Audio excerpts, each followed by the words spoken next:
Welcome to the Old Time Radio Westerns. I'm your host, Andrew Rhynes, and before we get into this episode, I wanted to do a little PSA and remind you that I put out multiple shows a week of Old Time Radio Westerns. You can check them out by going to OTRwesterns.com or looking up OTR Westerns on your podcast application of choice. We're releasing over 10 episodes a week so far, about 100 a month. So definitely want you to check that out. Again, OTRwesterns.com and check it out. I also wanted to invite you to check out my sister podcast site, OT Netcast, and that's Netcast. So OT Netcast, Netcast, OTNetcast.com. We're currently releasing mystery genre shows, and this is shows like The Shadow, Escape, Suspense, and The Whistler.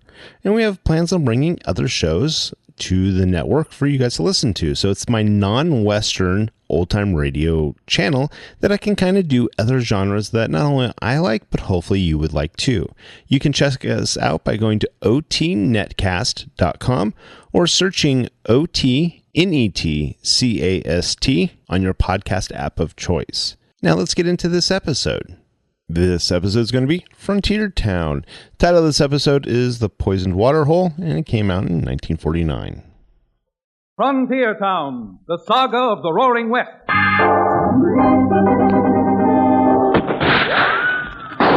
Frontier Town. El Paso, Cheyenne, Calgary, Tombstone. Frontier Town.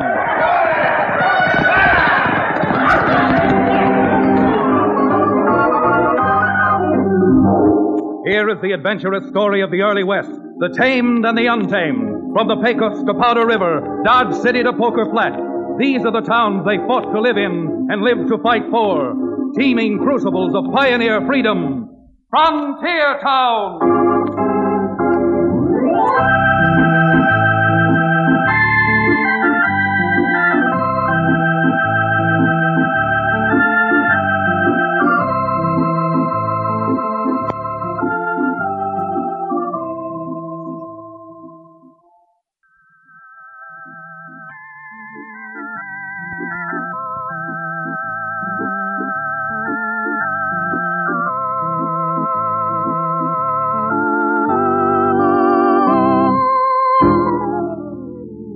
Ever hear of a cow town called Dos Rios? Well, don't feel bad if you haven't. Just one of those frontier towns, roistering and noisy, perched in one of the lushest and richest valleys below the Continental Divide. Me, I'm Chad Remington, the town's only lawyer. But like everyone else, I've got my own ranch with the typical well-fed, slab-sided herd of cattle for which our valley is so famous. And just because these cattle are valuable, well, it gives some men ideas. And that makes plenty of business and trouble for a saddle-stop lawyer. It wasn't too long ago that I was riding in toward Dos Rios for my spread. Cherokee O'Bannon, he runs the town livery stable. Now that we've talked him out of peddling his genuine Indian rattlesnake oil, Cherokee was riding with me as we cut across some open range trying to get to Dos Rios before sundown. Hey, look at those Herefords, will you, Cherokee? Someday, with a few more head, I might even be able to burn up my law books and retire. And I use the term at the twinge of conscience, you must have bats in your belfry. Looking at a bunch of cows like that. For shame. What have I done now to offend your artistic integrity? What has he done now, he says. My boy, you've been casting sultry, longing looks at a bunch of blank-faced cows, when half that emotion spent on a proper female woman would return to you tenfold, nay, 100-fold. Oh, don't you go biblical on me, you old reprobate. And something else. Unless a man has a few head of good beef, he can't afford to cast long, lingering looks at a woman. Dad, my boy, your total lack of sophistication and experience hurts me deeply. A man who has some money in his jeans doesn't need to bother with the distaff side. He can go out and woo old John Barleycorn. Cherokee, the older you get, the more unregenerate you become. Your total lack of appreciation for a herd of cattle is something that Hey, Cherokee, rein up. Slow there, girl. Oh, boy. Easy. What in Billy Blue Blazes happened to you, Chad? Oh, you see that water hole just ahead of us? Yes, sir. Isn't that a tin can lying next to it, lying on its side? Yeah. Unless my optics deceive me, That's an empty 5-gallon can. But what about it? The lead pipe cinch, it didn't contain old spiritus fumenti. That's drinking liquor to you. Oh, it's a lead pipe cinch. It didn't contain anything that pleasant. I got an awful feeling it did contain 5 gallons of enough stuff to poison every steer that drank out of that waterhole. Why, if I ever catch the pussy-footing polecat that did that, I'll darn well destroy him. Come on, girl, get up!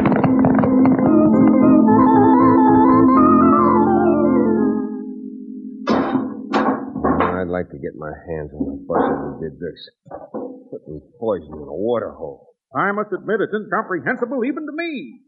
Why would someone want to poison a lot of dumb, defenseless cows? I don't know, but with their stock poisoned off, how many ranchers around here could pay their debts? You mean to say someone deliberately? By the great God, Pan, Chad, this is the most nefarious bit of chicanery I've ever heard of. It certainly is. Now, just a minute.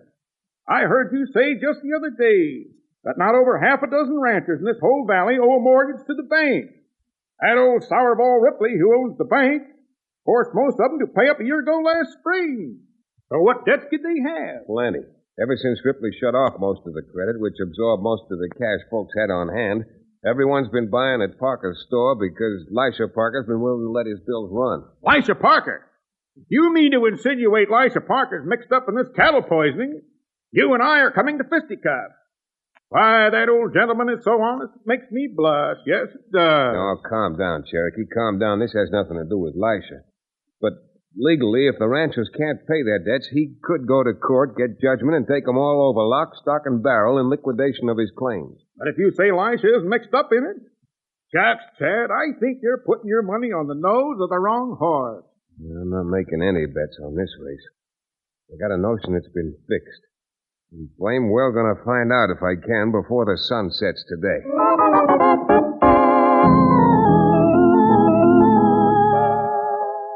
If I sounded like a boastful kid, well, that's just the way it turned out. Because after talking to Lisha and Sarah Parker, not only didn't I find anything before sundown, but I didn't find out anything for the best part of a week.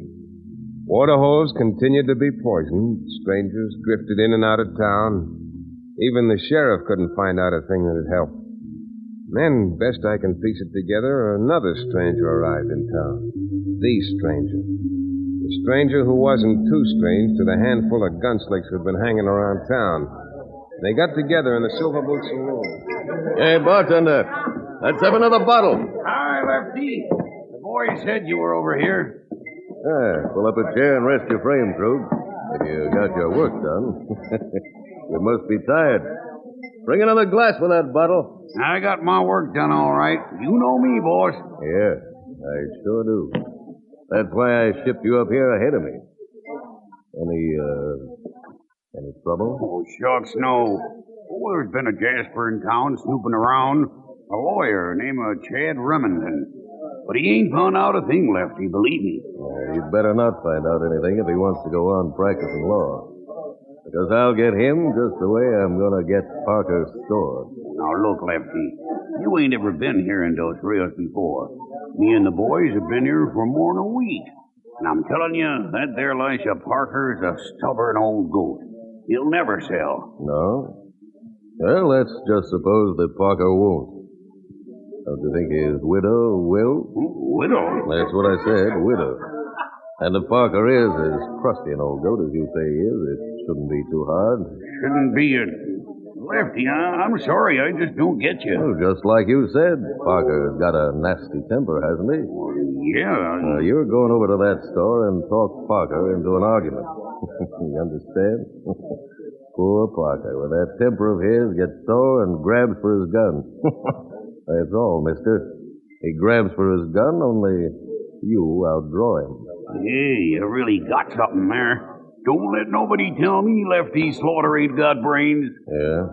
Well, instead of wasting your time trying to butter me up, you better be getting over to Parker's store, because once he's out of the way, it's still going to take time before I'm the owner of all the choicest ranches in the Dos Rios Valley. Now go on. I'm getting so anxious, my tongue's hanging out.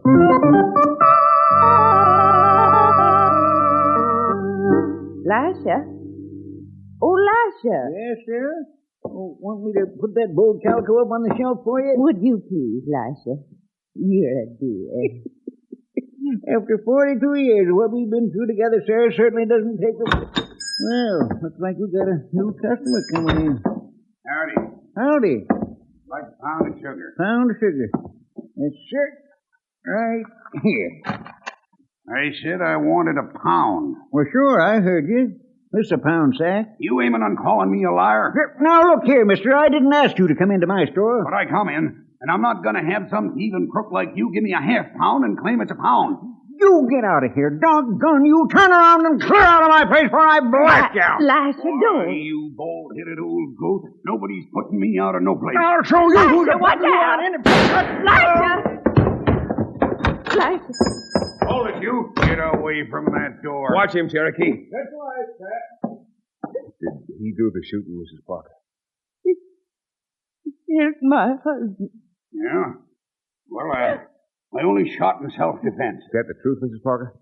Yes. I tried to stop him, but Lasher did draw first. Well, now are you satisfied? Can't say that I'm satisfied. I guess the sheriff won't hold you in the face of that evidence. Oh, Lasher, why did you do it? Can't tell you how sorry I am. I didn't get here 2 seconds earlier. Oh, that's all right, Jack. Oh, Lasher.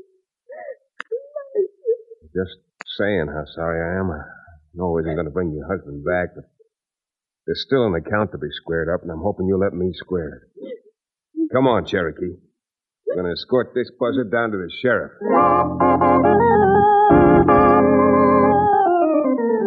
It was a foregone conclusion that the sheriff had released Krug, but not before we found out that he had something to do with the stranger who'd arrived in town, Lefty Slaughter. Not knowing Slaughter, I decided to go down to the saloon where he was hanging out and size him up just in case. Go on, honey, one more drink. Then I'll give you some more folding money to lose at Faro. Excuse me, but the bartender pointed you out to me as Lefty Slaughter. Yeah. Something I can do for you, my friend? If I didn't have something else on my mind, Slaughter, I'd ask you to apologize for calling me a friend. Asking for an apology and getting one are two different things. Well, maybe I've been lucky, but I generally get what I ask for. And maybe that's because you make it your business to ask the wrong people. Yeah, maybe. But I didn't come here to ask you anything. I came here to tell you something. You don't say. Elisha Parker was just shot down in cold blood. And I thought you'd want to know. I'm making it my business to find out why. Oh? Well, I never had the pleasure of meeting this Mr. Parker. But if he was a friend of yours, I can't say that I'm exactly sorry. You may be sorry. Next time you or any of your gun hands try to finish off what you've started. And now, if you're through, I'm sure you'll excuse me so I can start enjoying myself. Well, sure, Mr. Slaughter. Enjoy everything while you can. Because if you keep up like I think you've started, legally or otherwise, I'm going to help see that you enjoy the next 50 years of your life rotting away in jail.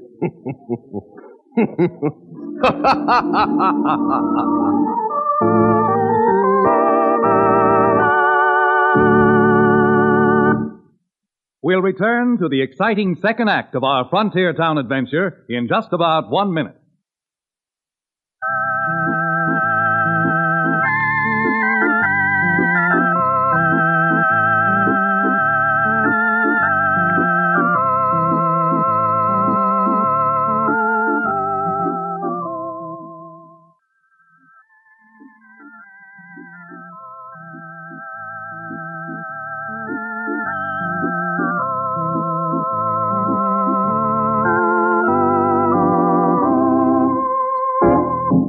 And now, Frontier Town.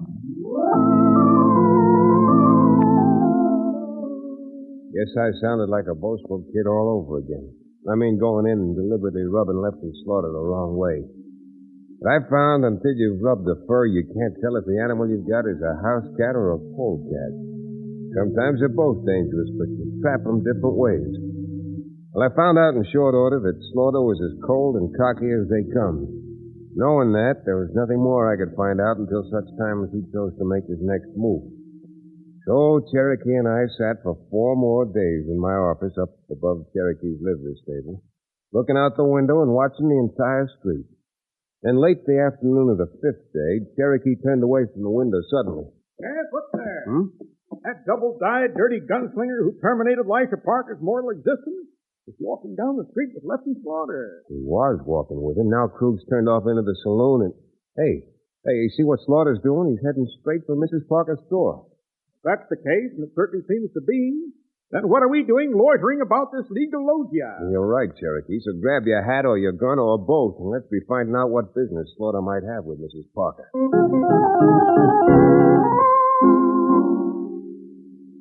Some of the boys over at the hotel told me about the misfortune you had, Mrs. Parker. I mean about your husband. Well, certainly mighty kind of a stranger to come over and pay sympathy. And believe me, sympathy is just what made me drop in today. You see, I got to thinking about how difficult it might be for a woman like you to try and run a store alone. Yes. I'm afraid it really takes a man's mind to run a business right. Oh, isn't that the truth?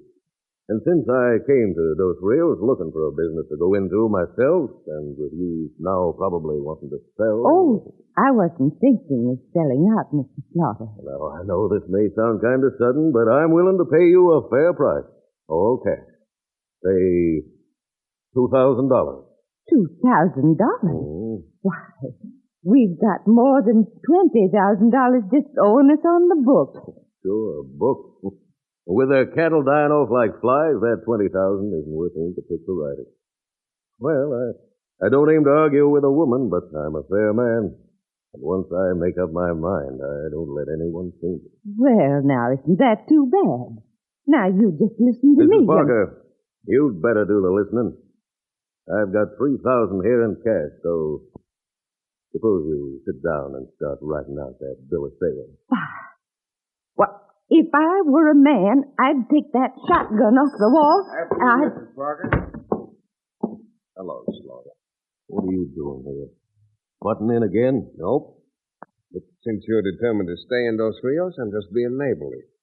And seeing as you want to spend your money, I thought I'd suggest to Mrs. Parker that she accommodate you. Accommodate him? What do you mean, Chad? Well, since you haven't done much cash business this year, I thought maybe I could help Mr. Slaughter spend some of that cash he's got on him right here. Since he's so all fired anxious to buy something. Chad, I don't want any of his money, not any of it. Now, who said it was his money? I'd hate to think where it came from. If you could think at all, you'd keep your nose out of this. What do you mean, think? If he could just smell, he'd keep his nose out of your business. Reach to the high heaven. Why, you loudmouth. Chad, stop it. You wrecked my whole store. Don't worry about your store, Mrs. Parker. You able to get up, Cherokee? Once I get some of these troubles out of my hair. Slaughter, that was a mistake hitting Cherokee. Bad mistake for you. But at that, I guess you wouldn't have hit him if he hadn't been 20 years older than you. Yeah? Who says so? I say so. I'm about your age. Why didn't you hit me? Well, I'm not too gentlemanly to hit you. That's it, Tad. Beat the brains out of the blighter. Not much satisfaction to that, Cherokee. You won't hit back while I'm facing him. Well, if I had my way, I'd christen his thick skull with a few bottles of my Indian rattlesnake oil, applied with vigor. I'll see both of you again. I'm sure you will, but you're not leaving yet. Remember I was going to help you spend some of your hard-earned money here with Mrs. Parker? Cherokee, load some of those picks and shovels you knocked over into Mr. Slaughter's arms. My boy, you've got a most imaginative idea. What does he want with picks and shovels, Chad? From what I've heard, he's fixing to dig his own grave. Here you are. 3 picks, 4 shovels. Mm-hmm. Hold out your arms, you insulting human race. You're going to pay for this? Oh, no, wrong again, Slaughter. You're going to pay for this. 3 picks and 4 shovels will be, well, in round numbers, let's say $50. Now, Cherokee, since we always aim to help the customer, just peel one of those bills off Mr. Slaughter's bankroll. Just one? Just one. You're never going to live a life of ease like that, Chad. Now, let's see. You can carry a little more. Just about room for a bolt of that calico. And it's just the right color for Slaughter, too. Yellow. Yellow. It'll make a nice yellow shroud for that grave he's digging for himself. Yeah, with all the money he's got left, it's too bad we can't sell him a headstone. Gonna be needing that soon, I think. You're going to be laughing on the other side of your face before I'm through with you. For the time being, you're through with me now. So, adios, Slaughter. And in consideration of your $100 purchase this morning, Mr. O'Bannon will be glad to open the door for you as you go out. Goodbye, thank you. And be sure not to come in again. Chad, I just can't thank you enough. I'm afraid your thanks are a little premature. Why, what do you mean? Dad thinks he knows what that crook is up to. Seems to me Lefty Slaughter found out that almost every rancher in the valley owes you money. He's decided to cripple them, force you to sell out to him, and then take over what ranches he's wanted for the money they owe the store. How terrible. But why did you let him walk out of here? Why didn't you have him arrested? Yeah, because so far he's been too smart to involve himself. As his hired gun thugs do his dirty work. Until we get them, Slaughter's still in the clear. I see. But isn't there anything you can do to stop them before they murder someone else like Lash? What I'd like to do is create a situation which may force Slaughter into doing something he hadn't planned on. Some crime he hadn't figured in advance. Then catch him red-handed. I think we can, Mrs. Parker, if you'll give me your permission to call a meeting of all the ranchers who owe you money right here at your store.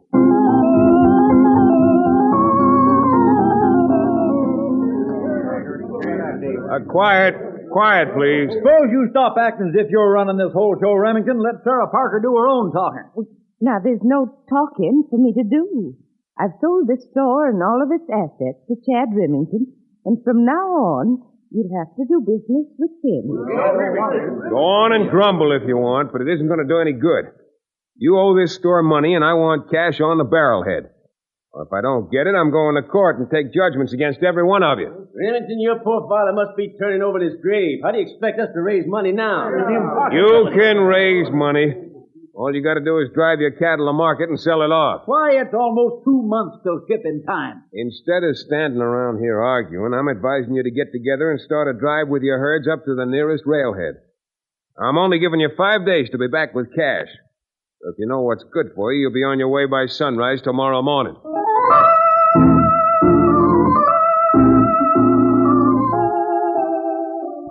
Are you loco, Cruz? Remington buying out Mrs. Parker's store? Boss, I was there myself with the whole crowd. And he told them to get out and drive their cattle to market and be back with the money in 5 days, or else he was taking over every ranch in the valley. Well. There's nothing crookeder than a crooked lawyer. The funny part is, what he's doing is playing right into our hands. Playing into our... Sure, what happens? Those ranchers start driving their cattle to market. You and me and the rest of the boys are laying for them. We get the cattle. Remington don't get the money, and the ranches he takes over are worth nothing. I'll be... That smart monkey is playing into our hands. What good are them ranches without cattle on them? No good. Krug, you go round up the boys. A thing like this calls for a real celebration. Lefty thought I was dumb, all right. The Dos Rios ranchers knew I was a crook. All I was sure of was I was taking a long, wild chance and hoping it would pay off. Next morning, just as I told them to, the ranchers joined up in one big trail drive and started for San Jacinto. From where we were perched, Cherokee, the sheriff, a posse, and I, we could see the cattle spread out along the trail almost as far as the eye could reach. I guess we waited more than an hour. Every man Jack's eyes shaded from the morning sun, scanning the pass below us, waiting, praying for some sign of trouble. And finally, it came. A single shot. And then in the next instant, it sounded like it must have that day at Gettysburg. We waited for a moment to make sure we were right. And then the sheriff unholstered his gun and turned to me. You sure were right, Chad. Look at them rustlers pour out of that canyon. There must be 1 million of them. 2 million, maybe. Yeah. All right, you posse men. Unholster those 45s and let's get to riding. Cut down through that arroyo. That way we can get between them and the cattle. And right in front of those rustlers' bullets. Say, Chad, haven't I got time for a little drink of my rattlesnake oil or something? All you got time to do is squeeze the trigger. Come on, let's go.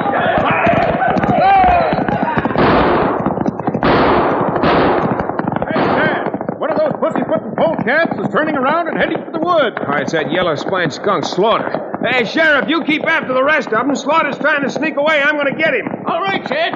All right, come on, men. And don't waste lead shooting over their heads. All right, get around there, fella. Slaughter's got a quarter of a mile head start. Slaughter? The further away you ride, the further you're going to bounce on the way back to town. Now, I'm not warning you again. If I bulldog you off that horse of yours, you're apt to break your neck. All right. Here's your lead back with interest. Get up there, boy. Come on. Get alongside of me. In there now where I can get my arm around that. Doggone you, Slaughter. Am I going to have to break your arm? Stop, Remington. Oh, let go. You got me. I quit. There. I quit. All right, then. Come on. Get up. Yeah. And start walking. A long trip back to Dos Rios and to jail.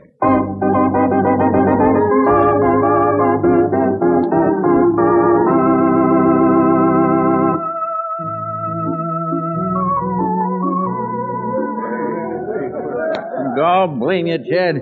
Here you had us thinking you were a bigger crook than Slaughter.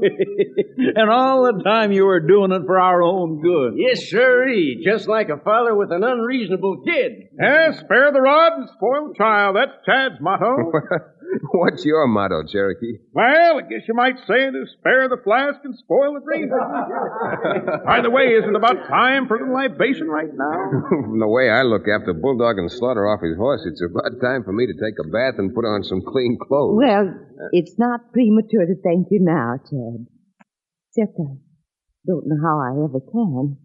Enough. You go talking to that young sprat like that, Seer, and he'll go getting a swell head.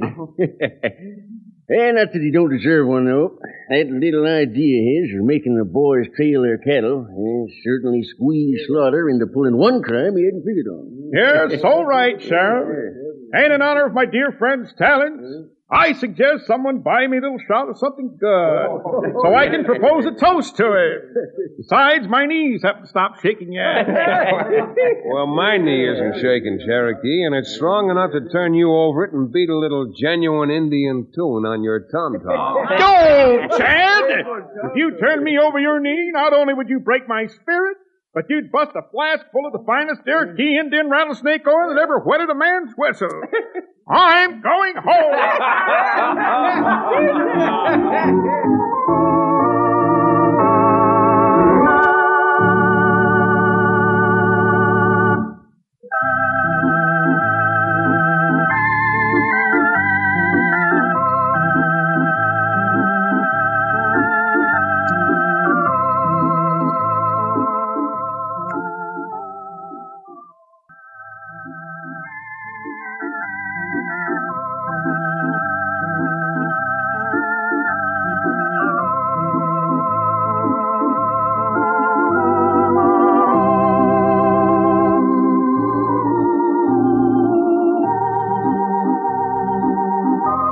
Frontier Town, starring Tex Chandler, is a Bruce Ells production.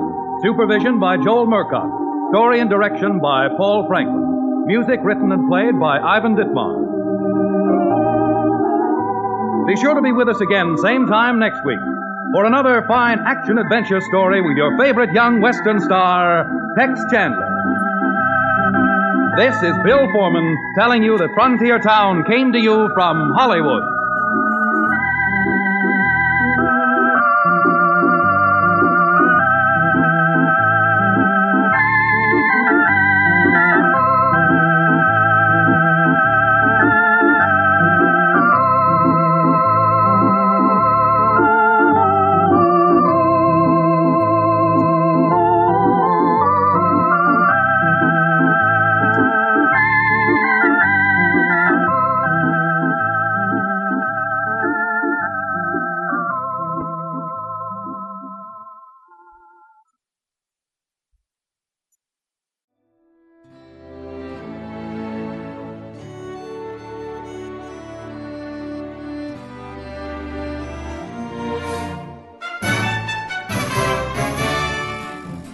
This has been a presentation of OTRWesterns.com, and we hope you enjoyed.